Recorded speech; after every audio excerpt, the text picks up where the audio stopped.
Welcome back to Science Online class. How are you all? Good afternoon, you all. Look here. We are again going to discuss some more things related to our chapter number 4, that is the heat. I have seen the whole chapter, and according to that, I want to tell you, chapter is very much easy. ठीक है, कुछ भी नहीं था. Only heat. What is the heat, and after that temperature, and after that how we can measure the temperature with the help of the device which is known as thermometer. First, we have talked about the laboratory thermometer, which range is -10 degree centigrade towards the 110 degree centigrade. It is generally used in the laboratory for measuring the temperature of the different objects. ठीक है.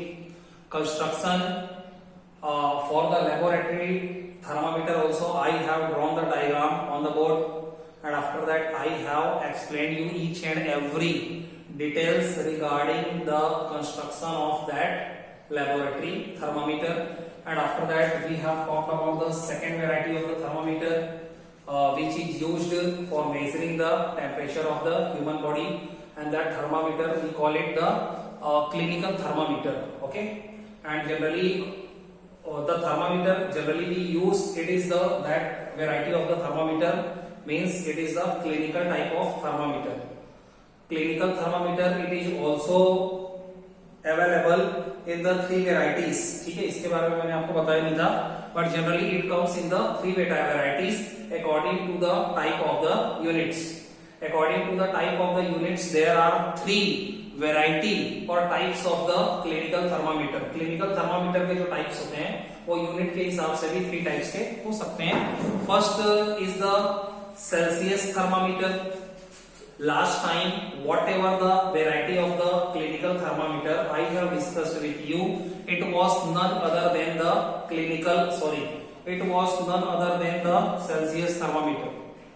पिछली बार मैंने आपसे जो भी discuss किया था clinical thermometer के रिगार्डिंग, वो सेल्सियस में था. 35 डिग्री सेंटीग्रेड से लेकर के 42 degree centigrade. That was the temperature range of the clinical thermometer, and that clinical thermometer it is the Celsius type, क्योंकि उसमें जो यूनिट है that we are measuring, it is measured in form of the degree centigrade. जो भी unit हम लोग major कर रहे हैं किस फॉर्म में कर रहे हैं? डिग्री सेंटीग्रेड के फॉर्म में. I have told you range is from the 35 degree centigrade to the 42 degree centigrade. ये range क्यों लिया गया था? Because the temperature of the human body never falls down below 35 degree centigrade, never it exceeds with the 42 degree centigrade. क्या हुआ meaning? मतलब जो human body का टेम्परेचर होता है ना, तो वो 35 डिग्री सेंटीग्रेड से नीचे होता है, and neither it goes up to the 42 degree centigrade, और ना ये 42 डिग्री सेंटीग्रेड से ऊपर होता है, और इसके बीच में ही वेरी करता है. ये तो हो गया फर्स्ट सेल्सियस थर्मामीटर. दूसरा एक होता है बेटा Fahrenheit. Actually it is not given at your book, लेकिन आपको एक्स्ट्रा नॉलेज होना चाहिए. फ़ारेनहाइट करके होता है. ठीक है, फ़ारेनहाइट में क्या होता है? स्केल है ये. अब again I am telling you, ये स्केल के बारे में जो हम लोग बात करते हैं, जैसे मैंने बोला सेल्सियस थर्मामीटर, दूसरा मैंने बोला फ़ारेनहाइट, और एक थर्ड होता है kelvin. And the Kelvin, it is the standard unit, SI unit of measuring the temperature. Higher class में आप पढ़ेंगे कि टेम्परेचर को मेजर करने का जो सबसे स्टैंडर्ड यूनिट है, SI यूनिट है, वो क्या है? केल्विन.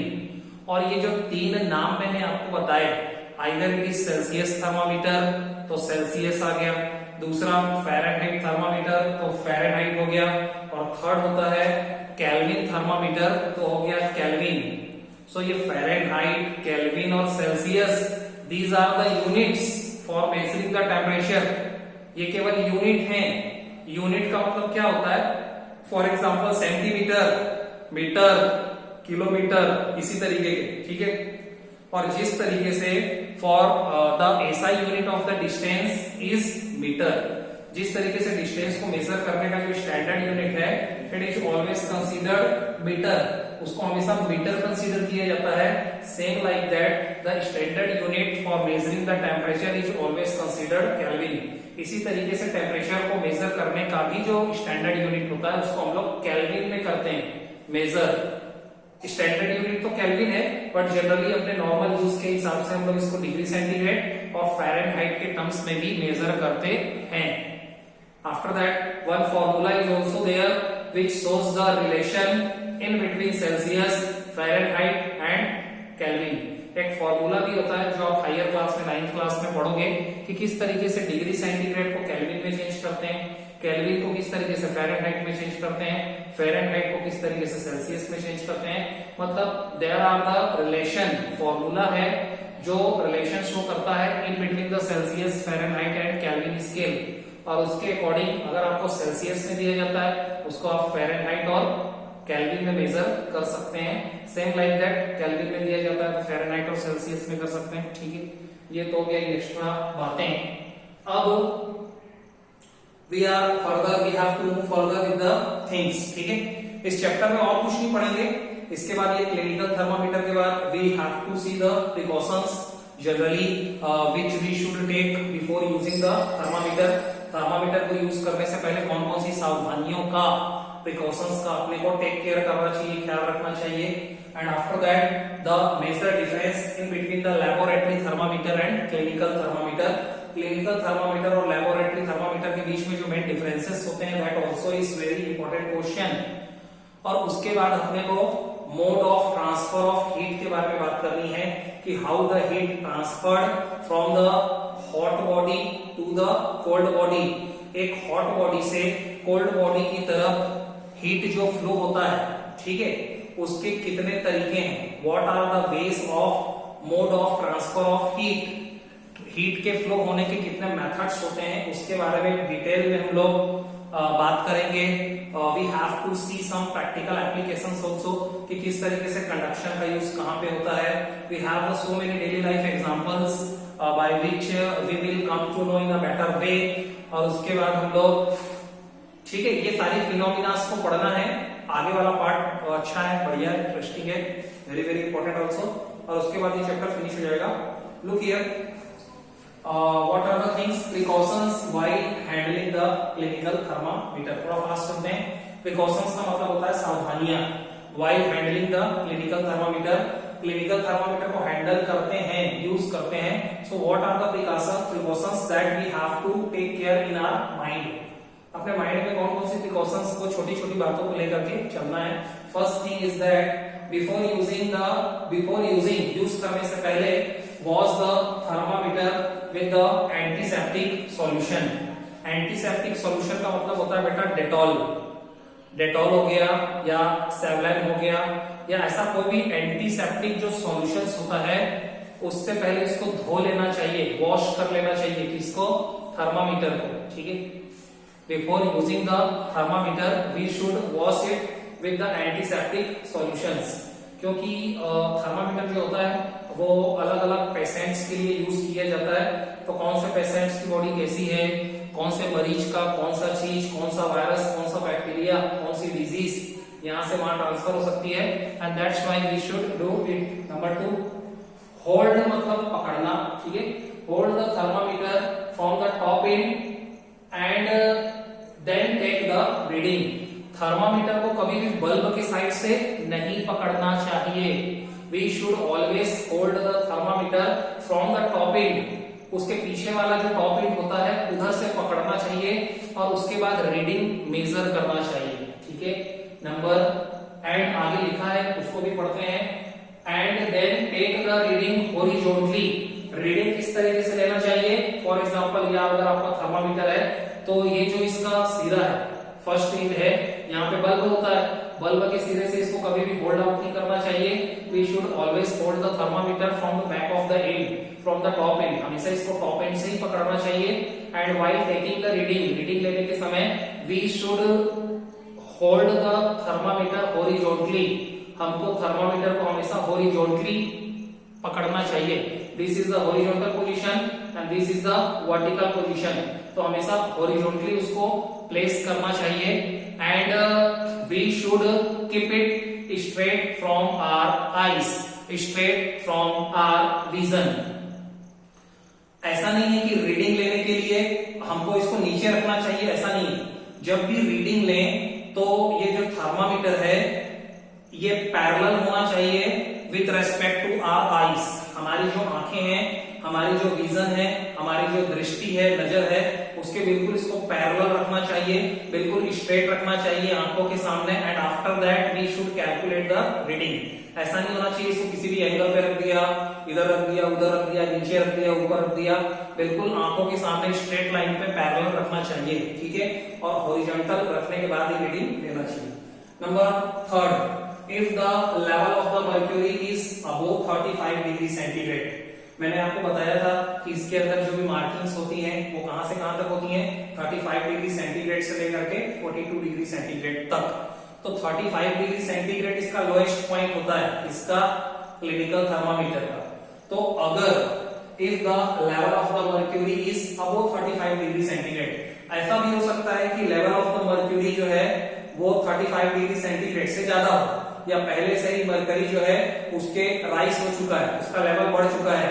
तो हमको क्या करना चाहिए, हमको हमेशा रीडिंग जीरो से, जिस तरीके से हम लोग जीरो से रीडिंग को कैलकुलेट करते हैं, इसी तरीके से इस केस में अपने को क्या करना चाहिए, then bring it below 35 degree centigrade by giving the jerks. मतलब अगर 35 डिग्री सेंटीग्रेड से पहले से ही ज्यादा हो चुका है, पहले से इसका लेवल ऊपर जा चुका है, तो हमारी रीडिंग, हमारा जो रीडिंग होगा इट विल बी इनकरेक्ट। हम जो भी रीडिंग लेंगे वो इनकरेक्ट हो जाएगा। फॉर एग्जांपल अगर मुझे 5 सेंटीमीटर मेजर करना है और आप, तो मुझे जीरो से कैलकुलेट करना चाहिए। अगर मान लो 1 पे हो चुका है तो वो 6 सेंटीमीटर में जाएगा। ऑलरेडी अगर मैं 5 सेंटीमीटर 1 सेंटीमीटर से मेजर करता हूं तो कहां तक जाएगा, वो 6 सेंटीमीटर तक जाएगा। तो इस तरीके से रीडिंग अफेक्ट हो सकती है। And that's why we should bring it below 35 degree centigrade. हमको इसको 35 डिग्री सेंटीग्रेड से नीचे ले आना चाहिए by giving some jerks to the thermometer. Jerks मतलब होता है झटका। जिस तरीके से हम लोग पेन को झटका देते हैं, कभी कभी नहीं चलता है तो सेम लाइक दैट उसको थोड़ा झटक लेना चाहिए, और उससे क्या होगा, the level of the mercury it will fall below the 35 degree centigrade. ठीक है। Next point number 4, place the thermometer bulb under the tongue. Place the thermometer under the tongue. कभी भी आपने देखा होगा थर्मोमीटर से जब भी आपका ह्यूमन बॉडी का टेम्परेचर हम लोग मेजर करते हैं, so generally it is placed below the tongue, under the tongue. जीभ के नीचे इसको रखा जाता है। तो ध्यान रखना है उस टाइम पे क्या, and don't talk during the measurement. तो जिस टाइम पे आपका मेजरमेंट लिया जा रहा हो, यू शुड नेवर टॉक।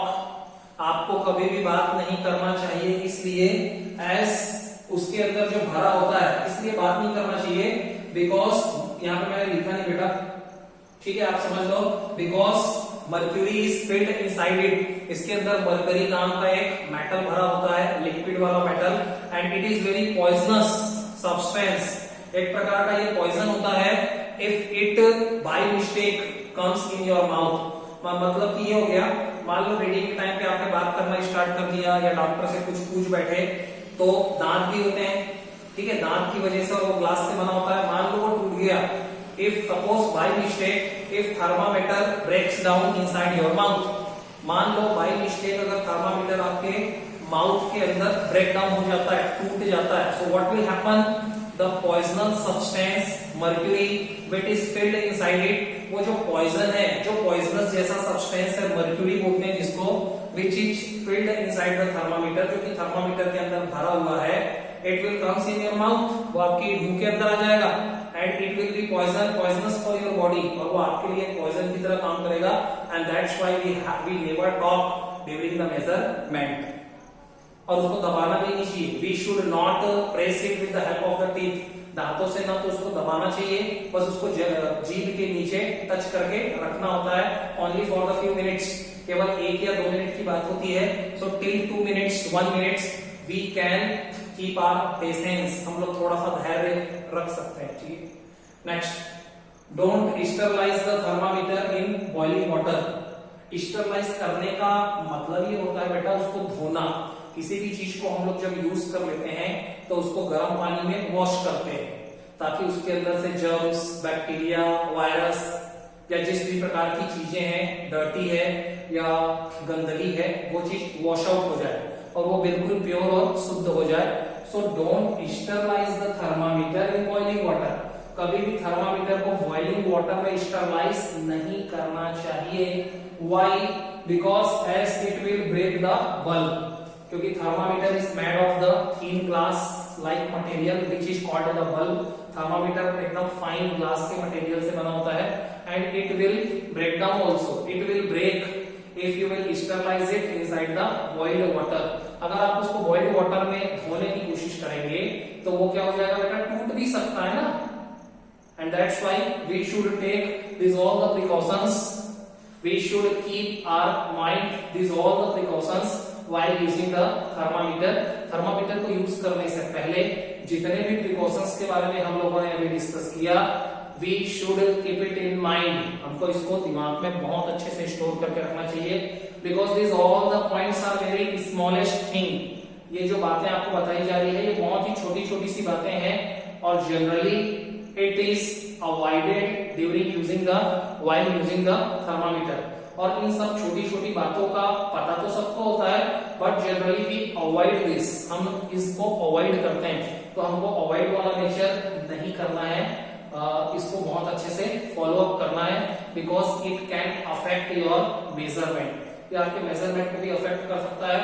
और ठीक है, next difference between the clinical and laboratory thermometer. Right now we have to talk about the what are the major differences in between the laboratory thermometer with the clinical thermometer। Laboratory thermometer, it is a one kind of the thermometer, another kind is the clinical thermometer। और दोनों के बीच में जो major differences होते हैं, जो अंतर होता है, जो भिन्नताएं होती हैं, that we have to talk about right now। तो देखो यहाँ पे क्या 3 columns बना हुआ है, it is already given at your book में भी आपके given है, still I am writing it for explaining you। Look here, 3 columns होगी। फर्स्ट तो होगी प्रॉपर्टी, कौन सी प्रॉपर्टी में डिफरेंस आ रहा है, number second for the laboratory type, third is the for the clinical type. अब देखते जाना आप एक के बाद एक। फर्स्ट है बेटा साइज। प्रॉपर्टी क्या लिया अपन ने, size. So size for the laboratory thermometer it is much larger. मतलब अगर साइज को कंपेयर करें लैबोरेटरी थर्मामीटर के विद द क्लिनिकल थर्मामीटर के साथ, तो हमको एक बात समझ में आती है कि the size of the laboratory thermometer it is much larger. Laboratory thermometer का जो साइज होता है मच लार्जर, बड़ा होता है, लेंथ में बड़ा होता है, बिगर होता है। And what is the clinical type, the size of the clinical type thermometer is shorter in length. मतलब इसका साइज लार्जर होता है, बड़ा होता है, और इसका साइज शॉर्टर होता है, छोटा होता है। Number 2, temperature. Temperature means range of the temperature, from which particular temperature range that thermometer might be used for measuring. ठीक है, मतलब किस टेम्परेचर रेंज को हम लोग अच्छे से एक्यूरेटली मेजर कर सकते हैं बाय सच थर्मामीटर्स।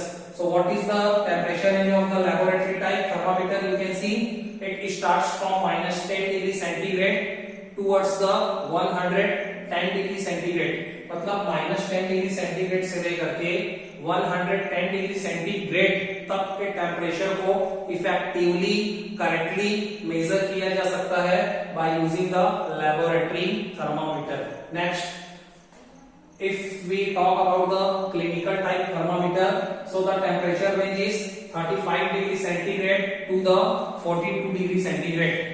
मीन्स 35 डिग्री सेंटीग्रेड से लेकर के 42 डिग्री सेंटीग्रेड तक के टेम्परेचर को करेक्टली मेजर किया जा सकता है by using the clinical kind of thermometer. But generally क्या होता है, clinical thermometer it is used for measuring the temperature of the human body. Human body के टेम्परेचर को मेजर करने के लिए काम में आता है। एंड दैट्स व्हाई जनरली जो टेम्परेचर होता है it never falls down from the 35 degree, it generally never falls down below 35 degree centigrade. ये जो टेम्परेचर होता है ना तो 35 डिग्री सेंटीग्रेड से बिलो होता है, neither it exceed the 42 degree centigrade, और ना ही ये 42 डिग्री सेंटीग्रेड को एक्सीड करता है। नेक्स्ट पॉइंट देखते हैं, position at the time of reading. Reading के टाइम या मेजरमेंट लेने के टाइम पोजीशन कैसी होनी चाहिए दोनों थर्मामीटर्स की। तो first if I talk about the laboratory type thermometer, so bulb remains in contact with the object। Bulb जो थर्मामीटर का ग्लास बल्ब होता है inside which the mercury is filled, जिसके अंदर मर्क्यूरी भरा होता है, वो बल्ब कांटेक्ट में होना चाहिए मेजरिंग ऑब्जेक्ट के। मतलब क्या हुआ हिंदी में कि जिस भी ऑब्जेक्ट का आप टेम्परेचर मेजर करना चाहते हैं with the help of the laboratory thermometer, तो जिस टाइम पे आप रीडिंग लेते हैं उस टाइम पे उस ऑब्जेक्ट के साथ जो बल्ब होता है, ग्लास बल्ब, वो कांटेक्ट में होना चाहिए। ठीक है। और सेकंड वाला केस के बारे में बात करें क्लिनिकल टाइप में, so bulb it is not necessary that bulb should remain in contact with the human body. मतलब जनरली आपने देखा होगा कि जब भी ह्यूमन बॉडी के टेम्परेचर को मेजर करते हैं तो टंग के नीचे रखते हैं, जीभ के नीचे रखा जाता है, either it is kept below the armpit, या फिर आपको आर्मपिट के या फिर ये बगल के नीचे रखा जाता है, only for the 1 or 2 minutes, 1 से 2 मिनट के लिए, and after that it is removed back, उसके बाद इसको हटा लिया जाता है, आपकी बॉडी से उसका कांटेक्ट खत्म हो जाता है और बाद में फिर रीडिंग लिया जाता है। ठीक है। सो यहाँ पे ग्लास बल्ब का कांटेक्ट में होना जरूरी होता है ऑब्जेक्ट के साथ, और यहाँ पे ग्लास बल्ब का ह्यूमन बॉडी के साथ कांटेक्ट में होना जरूरी नहीं होता है। ये पोजीशन होती है। Glass bulb should remain contact with the measuring object in case of the laboratory thermometer, and the glass bulb should not remain in contact with the human body in case of the clinical thermometer. clinical thermometer के case में glass bulb का contact में होना जरूरी नहीं। Next, capillary tube. Inside the thermometer, a thin glass bulb is there, a thin glass pipe-like structure is there, and it is called the capillary tube.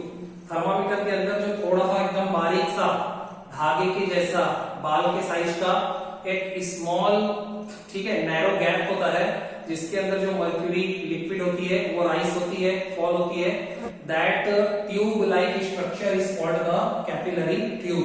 So capillary tube कैसा होता है? In case of the laboratory thermometer it is straight, बिल्कुल straight होता है, कोई रुकावट नहीं होती है in the direction of the flow of mercury, मतलब बिल्कुल स्ट्रेट साइज का होता है। ठीक है, on capillary tube. But in case of the clinical thermometer, capillary tube is linked with the kink. ये मैंने आपको बताया था ड्यूरिंग द कंस्ट्रक्शन कि क्लिनिकल थर्मामीटर के केस में क्या होता है कि जो कैपिलरी ट्यूब है it is attached with the one obstruction, वो एक स्पीड ब्रेकर जैसा, मतलब वो बिल्कुल स्ट्रेट नहीं होता है, थोड़ा सा मुड़ा हुआ होता है, बीच में से थोड़ा सा कर्व शेप का मुड़ा हुआ होता है, and the same point we called kink, उसी को हम लोग किंक बोलते हैं, कॉन्स्ट्रिक्शन बोलते हैं, ऑब्स्ट्रक्शन बोलते हैं, एक रुकावट होती है। और ये किंक इसलिए लगा होता है to prevent the reverse flow of mercury. ठीक है, क्योंकि जैसे ही ह्यूमन बॉडी से आप उसको दूर हटाएंगे रीडिंग लेने के टाइम, उस टाइम पे हो सकता है कि मर्क्यूरी वापस फ्लो हो जाए, फिर से बल्ब के डायरेक्शन में फ्लो हो जाए, तो उसके रिवर्स फ्लो को रोकने के लिए, प्रिवेंट करने के लिए किंक लगा होता है। One more point is also there, construction point of, यहाँ पे one more point is there, look here on the board.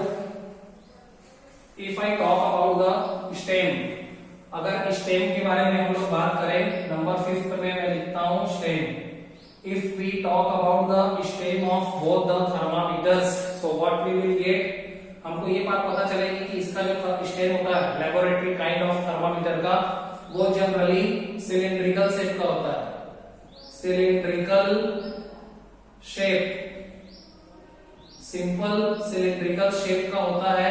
The stem of the laboratory thermometer is simple cylindrical shape, but the shape of the clinical kind of the thermometer triangular shape का होता है,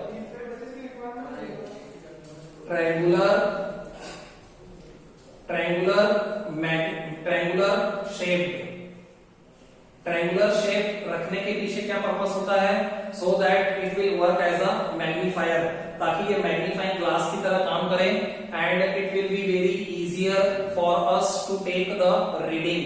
हम लोगों को reading लेने में कोई भी प्रकार की प्रॉब्लम्स ना हो, असुविधा ना हो, इसके लिए ये मैग्नीफाइंग ग्लास की तरह काम करता है, triangular shaped glass. And in case of the laboratory thermometer it is cylindrical shape. ठीक है, तो यहां तक हो गया। Let me see the time. 24 minutes. ठीक है, तो बेटा it is going to be again lengthy. Next time we will talk about the transfer of mode of heat.